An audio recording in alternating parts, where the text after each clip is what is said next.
Welcome to beginner friends. అందరికీ నమస్కారం. ఓం నమో భగవతే వాసుదేవాయ. ఓం నమో భగవతే వాసుదేవాయ. భగవద్గీత పారాయణలో ఈరోజు 5వ అధ్యాయము కర్మ సన్యాస యోగము 24వ శ్లోకము. శ్లోక నంబర్ 24. యోంతః సుఖోంతరా రామః తదాంతర్జ్యోతిరేవ యః స యోగి బ్రహ్మ నిర్వాణం బ్రహ్మభూతోధిగచ్చతి. తాత్పర్యం: ఎవరైతే తమలో తాము ఆనందంగా ఉంటారో, లోనున్న పరమాత్మ యొక్క ఆనందాన్ని ఆస్వాదిస్తూ ఉండి అంతర్గత జ్ఞాన వెలుగుచే ప్రకాశిస్తూ ఉంటారో, అటువంటి యోగులు భగవంతునితో ఏకమై భౌతిక ప్రాపంచిక అస్తిత్వం నుండి విముక్తులవుతారు. అంతర్జ్యోతి అంటే మనం భగవత్ శరణాగతి చేసినప్పుడు ఈశ్వర అనుగ్రహంచే మనలో నుండే అందచేయబడిన అనుభవంలోకి వచ్చిన దివ్య ఆధ్యాత్మిక విజ్ఞానం.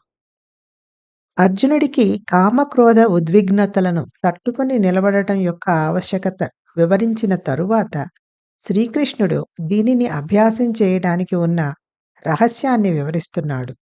యోంతః సుఖో అంటే అంతర్గతంగా సుఖంగా ఉన్నవాడు అని అర్థం. మన బాహ్య విషయ వస్తువుల నుండి ఒకలాంటి సుఖం లభిస్తుంది, మరియు మనం మనస్సుని భగవంతుని యందే నిమగ్నం చేసినప్పుడు ఇంకొకలాంటి సుఖం మనలో నుండే అనుభవంలోనికి వస్తుంది. మనకు అంతర్గతంగా ఆనందం అనుభవంలోకి రానప్పుడు బాహ్యమైన దురాకర్షణలని శాశ్వతంగా నిరోధించలేము. కానీ ఎప్పుడైతే భగవత్ ఆనందం హృదయంలో ప్రవహించటం మొదలవుతుందో, క్షణభంగురమైన బాహ్య సుఖాలు అల్పమైనవిగా అనిపించి త్యజించటానికి సునాయాసంగా ఉంటాయి. Meaning of the Shloka is: those who are happy within themselves, enjoying the delight of God within, and are illumined by the inner light, such yogis are united with the Lord and are liberated from material existence.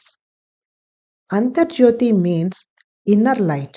It is the divine knowledge that is bestowed from within in the form of realization by the grace of God when we surrender to Him. After instructing Arjuna about the need to withstand the impulses of desire and anger, Sri Krishna reveals the confidential means of practicing this.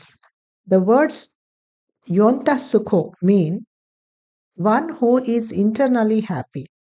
There is one kind of happiness that we get from external objects, and another kind of happiness that we experience from within when we absorb the mind in God.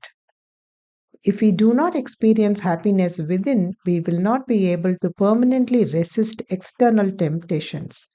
But when the bliss of God starts flowing within the heart, then the fleeting external pleasures seem trivial in comparison and are easy to renounce.